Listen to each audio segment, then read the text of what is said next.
ہمارا قافلہ، ایک مرتبہ ہم مدینہ شریف واپس آ رہے تھے تو رستے کے اندر رات ہو گئی، تو ہم نے پڑاؤ کیا ایک گاؤں کے اندر.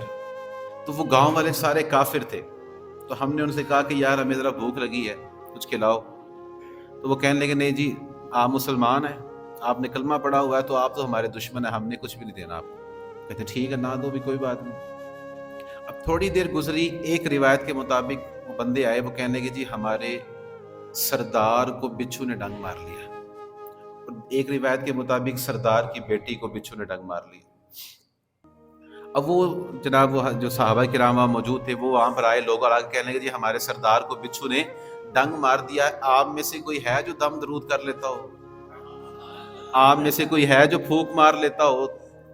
کہتے ابو سعید خدری فرماتے پھونک تو مار لیتے ہیں، پر ہم نے بھی پیسے لینے ہیں، ہم نے بھی. اور تم نے جو کہا تھا کچھ نہیں کھلانا، تم ہمارے دشمن ہو، اب ہم نے بھی کام کرنا ہے تو ہم نے بھی پیسے لینے ہیں. تو وہ کہنے لگے جی کیا کرنا ہے؟ تو وہ کہنے لگے جی تم ایسا کرو، پہلے سارے قافلے والوں کو کھانا کھلاؤ، انہیں پانی پلاؤ، اور 40 بکریاں. کتنی؟ 40 بکریاں. وہ کہنے لگے ٹھیک ہے جی آپ دم کریں، پھونک مارے، شفا ہو گئی تو آپ کو دے دیں گے. تو ٹھیک ہے. حضرت ابو سعید فرماتے ہیں میں وہاں پر گیا اور میں نے پڑھ کے پھونک ماری تو اللہ نے شفا عطا فرما دی. اب انہوں نے جناب کھانا بھی کھلایا، پانی بھی پلایا، 40 بکریاں بھی دے دی. اب صحابہ فرماتے ہیں آپس میں رائے کا اختلاف ہو گیا. ہو جاتا ہے نا، رائے کا اختلاف ہو جاتا ہے. آپس میں رائے کا اختلاف ہو گیا. بعض صحابہ کہنے لگے نہیں یار نہیں لینی چاہیے تھی، کوئی بات ہم نے کیا کیا، پھونک کی تو ماری ہے، نہیں لینی چاہیے تھی. اور کچھ کہنے لگے کیوں نہیں لینی چاہیے تھی، وہ جو کہتے ہم نے کھانا نہیں کھلانا، لینی چاہیے تھی. اب آپس کے اندر رائے کا اختلاف ہو گیا. حضرت ابو سعید خدری رضی اللہ تعالیٰ عنہ فرمانے لگے یار پریشان کیوں ہوتے ہو، صبح مدینے چلے تو جانا ہے ہم نے. صبح دیکھیے وہ کتنے عظیم اور شاندار لوگ تھے، کبھی بھی کوئی مسئلہ بنتا تھا تو مدینے والے کے پاس حاضر ہو جاتے، ڈائریکٹ حضور سے بات کرتے. وہ کہنے کہ صبح مدینے چلے جائیں گے، حضور سے پوچھیں گے، اگر حضور نے فرما دیا کہ لینے چاہیے تھے تو ٹھیک ہے رکھ لیں گے، اور اگر حضور نے فرمایا کہ نہیں لینے چاہیے تھے تو بکریاں واپس کر دیں گے، جو کھانا کھایا ہے اس کے پیسے دے جائیں گے. اب یہ صبح سارا قافلہ مدینہ شریف پہنچا، جا کر حضور علیہ الصلوۃ والسلام کو یہ ساری بات انہوں نے بتائی کہ یا رسول اللہ اس طرح سے ہم نے دم کیا تھا اور یہ چیزیں ہم لے کر آئے. تو حضور علیہ الصلوۃ والسلام نے بات تو سنی. حضور علیہ السلام نے ابو سعید خدری کو بلایا. حضور فرمانے کہ ابو سعید چل وہ بات ساری تیری ٹھیک ہے، لینی چاہیے تھی کہ نہیں لینی چاہیے تھی، پر یہ بتا پڑا کیا تھا. وہ کہنے کہ یا رسول اللہ پڑھنا کیا تھا؟ وہ ایک مرتبہ آپ نے خود ہی بتایا تھا کہ اللہ نے سورہ فاتحہ میں ہر مرض سے شفا رکھی ہوئی ہے. وہ آپ نے ایک مرتبہ بتایا تھا تو وہ میرے ذہن میں تھی بات کہ سورہ فاتحہ میں اللہ نے ہر مرض سے، موت کے علاوہ ہر مرض سے شفا رکھی ہوئی ہے. بس یا رسول اللہ آپ نے بتایا تھا تو میں نے دم کر دیا، میں نے سورہ فاتحہ پڑھ کے پھونک ماری تو اللہ نے شفا عطا فرما دی. حضور علیہ السلام فرمانے کہ اچھا یہ بتاؤ یہ دم سکھایا کس نے، یہ تمہیں بتایا کس نے تھا، دم سکھایا کس نے ہے؟ تو صحابہ کہنے کہ یا رسول اللہ آپ نے سکھایا تھا. تو حضور فرمانے کہ ٹھیک ہے 20 بکریاں تم رکھ لو، 20 مجھے دے دو. پھر سکھانے والے کا بھی تو حصہ ہوتا ہے نا بیچ میں. اب حضور علیہ الصلوۃ والسلام نے بھی یہاں پر ہمیں کیا سکھایا، صحابہ نے کیا سکھایا کہ اللہ پاک نے قرآن پاک میں شفا رکھی ہوئی ہے. اب دیکھیں سورہ فاتحہ کون سی سورت ہے؟ پہلی. کون سی سورت ہے؟ تو آپ دیکھیں پہلی سورت کے اندر موت کے علاوہ ہر مرض کی شفا موجود ہے. موت کے علاوہ اللہ پاک نے ہر مرض کے اندر شفا پہلی سورت میں رکھی ہوئی ہے، تو پھر آگے پورے قرآن کا عالم کیا ہوگا. پھر خود اللہ پاک قرآن مجید میں فرماتا ہے وَنُنَزِّلُ مِنَ الْقُرْآنِ مَا هُوَ شِفَاءٌ وَرَحْمَةٌ لِّلْمُؤْمِنِينَ. فرمایا کالی کتاب نہ سمجھنا اس کو، خالی سے کتاب نہ سمجھنا، اس میں نے مومنوں کے لیے شفا بھی رکھی ہوئی ہے اور اسے رحمت بنا کر میں نے بھیجا ہے. صرف کتاب نہ سمجھنا اس کو. مسئلہ یہ ہے ہمیں نا، جس طرح ہمیں پیناڈول کے اوپر یقین ہے نا جی، وہ کھائیں گے تو ٹھیک ہو جائیں. تھوڑا سا مسئلہ بنتا ہے لوگ کہتے ہیں پیناڈول کھا لو ٹھیک ہو جاؤ، وہ ایسے ہی ہوتا ہے. وہ تھوڑا سا بخار ہوتا ہے، وہ کھانسی نظرہ وغیرہ لگتا ہے تو 2 پیناڈول کی گولیاں کھاتے ہیں تو ٹھیک ہو جاتے ہیں. وجہ کیا ہے کہ ہمیں ذرا یقین ہے، ہمارا ذرا اعتماد بنا ہوا ہے، ہمارے ذہن کے اندر بات بیٹھی ہوئی ہے کہ اگر ہم 2 پیناڈول کھا لیں گے تو ٹھیک. یقین مانے اگر یہی والا ہمارا توکل اور یہی یقین ہمارا قرآن پاک پہ بن جائے، ہم کہیں جی ہمیں آپ سورہ فاتحہ پڑھ کے پھونک مارے اللہ نے شفا دے دینی ہے، تو پھر مل جائے گی شفا. یقین کامل تو پیر کامل. یقین ذرا کامل ہونا چاہیے، یقین کامل نہیں رہا. اب قرآن پاک کے اوپر وہ یقین کامل نہیں ہے، دوائیوں کے اوپر یقین ہے جس کی وجہ سے وہاں سے شفا مل جاتی ہے، تو دوا بھی کرنی چاہیے اور دعا بھی کرنی چاہیے۔ ذرا کبھی قرآن بیمار ہو، قرآن پاک کو پڑھنا شروع کریں اس یقین کے ساتھ کہ اللہ پاک نے اس پہ شفا رکھی ہوئی ہے، تو رب آپ کو ضرور شفا عطا فرمائے گا۔ یہ صرف کتاب نہیں، اللہ پاک نے اس میں شفا بھی رکھی ہوئی ہے۔ اور قرآن پاک ہم نہ اپنے بچوں کو واقعات سناتے ہیں، سٹوریاں سناتے ہیں، وہ کیا ہوتا ہے جھوٹی کہانیاں ہوتی ہیں، وہ بچوں کو ہم جھوٹی کہانیاں سنا کے ان کا دل بہلا رہے ہوتے ہیں۔ اگر ہم اپنے بچوں کو قرآنی واقعات سنائیں، اگر ہم انہیں قرآن پاک کے سچے واقعات نکال کر اللہ کے نبیوں کے سچے واقعات سنائیں، تو پھر ہمارا مقصد بھی حل ہو جائے گا۔ جو ہم نے بچوں کو واقعہ سنانا تھا وہ واقعہ بھی ہم سنا دیں گے، اور اس کا فائدہ یہ ہوگا کہ بچوں کے دلوں میں قرآن کی محبت بیٹھے گی۔ بچے پھر آپ کو خود بٹھائیں گے کہ سنائیں جی قرآن پاک کی بات سنائیں ہمیں۔ قرآن پاک کے واقعات اللہ اکبر کبیر۔ حضرت ایک تو واقعات آپ کو سنا دو، حضرت ادریس علیہ السلام، یہ اللہ کے نبی ہیں، قرآن پاک میں ان کا ذکر موجود ہے۔ وَاذْكُرْ فِي الْكِتَابِ ادریس إِنَّهُ كَانَ صِدِّيقًا نَبِيًّا۔ ادریس علیہ السلام کی دوستی تھی جناب ملک الموت کے ساتھ۔ ملک الموت کا نام کیا ہے؟ اسرائیل، جناب اسرائیل، موت کا فرشتہ۔ ادریس علیہ السلام کی دوستی ہوگی جناب ملک الموت کے ساتھ۔ ملک الموت کی ڈیوٹی اور ذمہ داری اللہ نے یہ لگائی ہے کہ آپ نے روح نکالنی۔ اب جناب ملک الموت کی آپ پاور دیکھیں، ان کو دیکھیں اللہ پاک نے کتنی طاقت عطا فرمائی ہے۔ ایک ہی وقت کے اندر کتنے بندے مرتے ہیں؟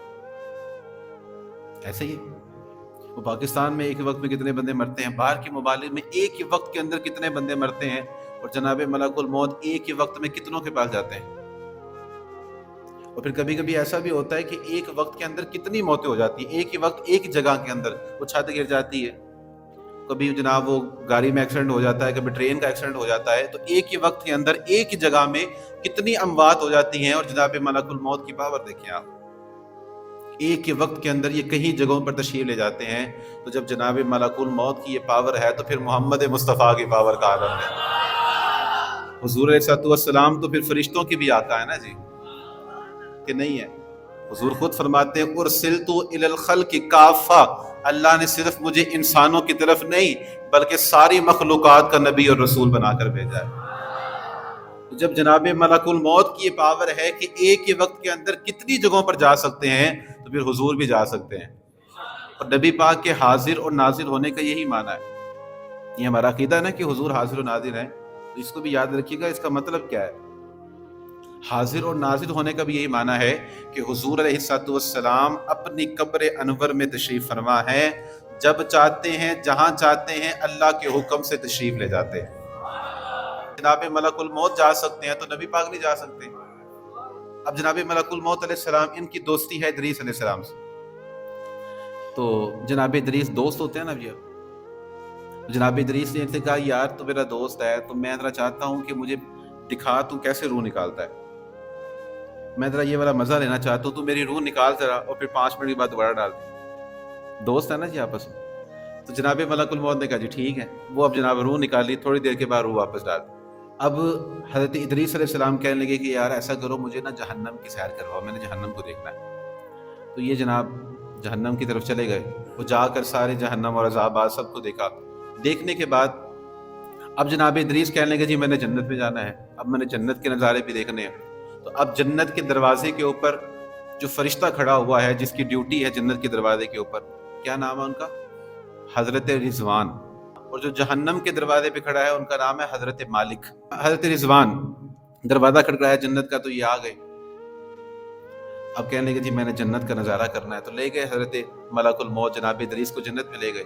اب یہ جناب انہوں نے جنت کا نظارہ کیا، ملک الموت باہر کھڑے ہو کے انتظار کر رہے ہیں، یہ باہر ہی نہیں آ رہے۔ جناب ادریس باہر نہیں آ رہے، کافی وقت گزر گیا، آواز لگائی جناب آ جائیں باہر، تو کہنے لگے نہیں آنا۔ اب میں نے جنت سے باہر جی کیوں نہیں آنا؟ انہوں نے کہا اس لیے کہ جنت میں آنے کے لیے 2 شرطیں ہیں، وہ پوری ہو گئیں۔ پہلی شرط یہ ہے کہ مرنا پڑتا ہے، کل نفس ذائقۃ الموت، ہر جاندار نے موت کا ذائقہ، اس کے بغیر تو جنت میں نہیں جا سکتے۔ تو کہنے لگے تو نے میری روح نکالی نہیں تھی؟ جو میں نے کہا تھا نا روح نکال، تو وہ کل نفس ذائقۃ الموت، وہ والا وعدہ تو پورا ہو گیا۔ اور دوسرا کیا ہے کہ جنت میں جانا ہے تو جہنم سے ہو کے جانا ہے، تو جو پل صراط ہے نا جہنم کے اوپر، اس کے اوپر سے ہو کر جانا ہے۔ تو وہ کہنے لگے میں نے جہنم نہیں دیکھ لی، وہاں سے بھی میں ہو آیا ہوں، تو اب میری دونوں یہ جو جنت پہ جانے کی شرطیں ہیں یہ دونوں میری پوری ہو گئی ہیں، اب میں نے باہر نہیں نکلنا، اس لیے کہ یہ بھی وعدہ اللہ نے فرمایا ہے کہ ہم فیہا خالدون، جو ایک مرتبہ جنت میں چلا گیا پھر ہمیشہ اسی میں رہے گا۔ اب یہ رب کا وعدہ، اب میں آ گیا ہوں تو اب میں نے یہاں سے واپس، اب یہ واپس ہی نہیں آ رہے۔ تو جناب ملک الموت علیہ السلام نے اللہ کی بارگاہ میں عرض کیا، یا اللہ وہ تو گئے ہیں واپس نہیں آ رہے۔ تو رب کریم نے فرمایا کہ آپ پریشان نہ ہو، اگر گئے ہیں تو میری رضا سے گئے ہیں۔ اب دیکھیں یہ واقعہ سچا واقعہ، اللہ کے نبی کا واقعہ۔ اس طرح کے واقعات جب اپنے بچوں کو سنائیں گے تو بتائیں ان کے دل میں نبیوں کی محبت نہیں بیٹھے گی؟ ان کے دل میں تو جھوٹے واقعات سنانے سے بہتر یہ ہے کہ ہم سچے واقعات نبیوں کے ان کو سنائیں تاکہ ہمارے بچوں کی تربیت اچھے انداز میں ہو جائے۔ اسی طرح ایک واقعہ قرآن مجید کے اندر موجود ہے حضرت یونس علیہ السلام کا۔ حضرت یونس علیہ السلام کو اللہ پاک نے نینوا، یہ ایک شہر کا نام ہے دریائے دجلہ کے قریب، نینوا۔ اب یہاں کے لوگ بت پرست تھے، وہ اللہ تبارک و تعالیٰ کی نافرمانی کرتے تھے، شرک کرتے تھے۔ اللہ پاک نے نینوا شہر کی طرف حضرت یونس علیہ السلام کو نبی بنا کر بھیجا۔ اب وہاں پر گئے اور جا کر آپ نے تبلیغ فرمائی، انہیں منع کیا کہ یار کفر و شرک نہ کرو، بت پرستی نہ کرو، وگرنہ اللہ کا عذاب آ جائے گا۔ انہیں ڈراتے رہے پر وہ باز نہیں آئے، وہ ان کے اوپر ایمان لے کر نہیں آئے۔ تھوڑی دیر گزری نا تو حضرت یونس علیہ السلام نے کہہ دیا کہ یار تم لوگ باز نہیں آ رہے، اب عنقریب تم پر اللہ کا عذاب آنے والا ہے۔ اب وہ کافر تھے، بت پرست تھے، لیکن ان کا عقیدہ دیکھیں کتنا زبردست تھا۔ انہوں نے آپس میں یہ مشورہ کیا، وہ کہنے لگے یار بات یہ ہے کہ اگر یونس علیہ السلام ہمارے اندر موجود رہیں گے تب تک تو عذاب نہیں آنا، جب تک یہ ہمارے شہر میں رہیں گے تب تک عذاب نہیں آئے گا، جس رات یہ ہمارے شہر سے نکل گئے نا سمجھو عذاب آ جانا۔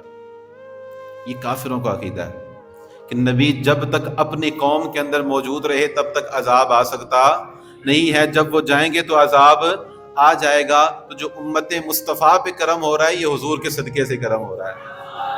اللہ نے قرآن میں کہا وَمَا كَانَ اللَّهُ لِيُعَذِّبَهُمْ وَأَنْتَ فِيهِمْ، اللہ کی یہ شان نہیں ہے کہ آپ ان کے درمیان موجود ہیں اور اللہ ان پہ عذاب دے دے، اللہ کی یہ شان نہیں ہے۔ آج بھی اگر امت مصطفیٰ بڑے حادثے سے محفوظ ہے، بڑے عذاب سے محفوظ ہے، تو یہ امت مصطفیٰ کا کمال نہیں ہے، یہ مدینے والے کا کمال ہے۔ حضور آج بھی ہمارے درمیان موجود ہے، اس لیے اعلیٰ حضرت فرماتے ہیں وہ جو نہ تھے تو کچھ نہ تھا، وہ جو نہ تھے تو کچھ نہ تھا، اور وہ جو نہ ہو تو پھر کچھ بھی نہ ہو، کیونکہ جان ہے وہ جہان کی، جان ہے وہ جہان کی، اور جان ہے تو جہان ہے۔ حضور ہیں تو یہ جہان چل رہا ہے، یہ نظام چل رہا ہے۔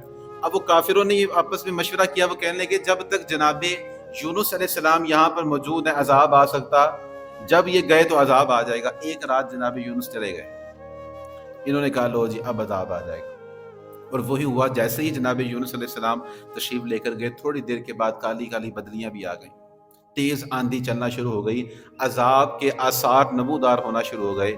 اب انہوں نے کیا کیا، یہ اپنے گھروں میں گئے، جا کر پھٹے پرانے کپڑے پہن لیے، اپنی بیویوں کو بھی، بچوں کو بھی، جانوروں کو بھی لے کر یہ ایک بہت بڑے میدان کے اندر اکٹھے ہو گئے۔ وہاں آ کر جو ایک دوسرے پر ظلم کیا تھا معافی مانگنے لگے، جو ایک دوسرے کے ساتھ زیادتی کی تھی معافی مانگنے لگے، اور پھر سارے اللہ کی بارگاہ میں گر گئے، جھک گئے کہ یا اللہ اب معاف کر دیں، آئندہ شرک نہیں کریں گے۔ حالانکہ اصول یہ ہے کہ عذاب کے آثار نظر آنے کے بعد اب جو بندہ توبہ کرے گا اس کی توبہ قبول نہیں ہے۔ یہ کرم اللہ پاک نے حضرت یونس علیہ السلام کی قوم پر فرمایا کہ جناب عذاب کے آثار سارے آ گئے، عذاب کے آثار نمودار ہونا شروع ہو گئے، لیکن وہ سارے اللہ کی بارگاہ میں جھک گئے، گڑ گرانے لگے اللہ کی بارگاہ میں، تو اللہ نے آئے ہوئے عذاب کو واپس بھیج دیا۔ اب دیکھیے یہاں سے آپ حساب لگائیں کہ ہمارا رب کتنا کریم ہے، وہ کتنا رحیم ہے۔ کافروں کے اوپر عذاب آیا، بت پرستوں کے اوپر عذاب آیا، لیکن وہ جھک گئے، وہ اللہ پاک کی بارگاہ میں جھک گئے، توبہ اور استغفار کرنے لگے، تو ان کا عذاب اللہ نے دور فرما دیا۔ تو ہم بت پرست تو نہیں، ہم تو مسلمان ہیں، ہم نے تو اس کا بھی کلمہ پڑھا ہے، اس کے نبی کا بھی کلمہ پڑھا ہوا ہے۔ جب ہم اس کی بارگاہ میں جھکیں گے، توبہ اور استغفار کریں گے، تو پھر سوچیں اللہ ہمیں کتنی رحمت برکت عطا فرمائے گا۔ وہ بت پرست جھک گئے تو اللہ پاک نے آئے ہوئے عذاب کو واپس بھیج دیا۔ جناب یونس علیہ السلام وہ جب دوبارہ اپنے شہر کے اندر داخل ہوئے تو دیکھا تو عذاب تو آیا نہیں تھا۔ اب آپ کے دل میں یہ بات آئی کہ یار یہ تو مجھے جھوٹا کہیں گے، میں تو کہہ کے گیا تھا کہ عذاب آئے گا، اب یہ مجھے جھوٹا کہیں گے۔ اس ڈر سے آپ قوم کے پاس نہیں گئے، بلکہ آپ کسی اور میں شہر میں جانے کے لیے آپ نے کشتی کا سفر کیا۔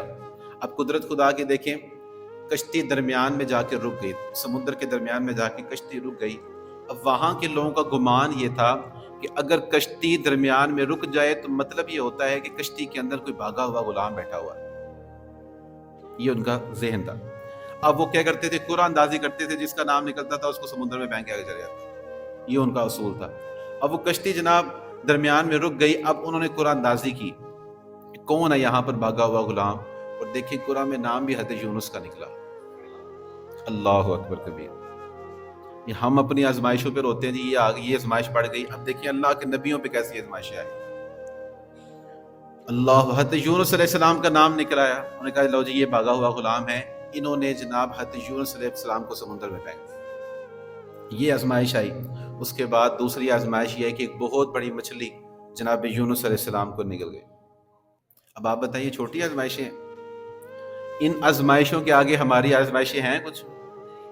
اتنی بڑی آزمائشیں، اللہ کے نبی مچھلی نے نگل لیا آپ کو، لیکن پھر دیکھیں اللہ کے جو نیک بندے ہوتے ہیں نا وہ ہر حال میں اللہ سے راضی رہتے ہیں، وہ کبھی بھی شکوہ و شکایات، زبان پر شکوہ و شکایات لایا نہیں کرتے، اور نبی کے چاہنے والے وہ غم سے گھبرایا نہیں کرتے، وہ غم سے گھبرایا۔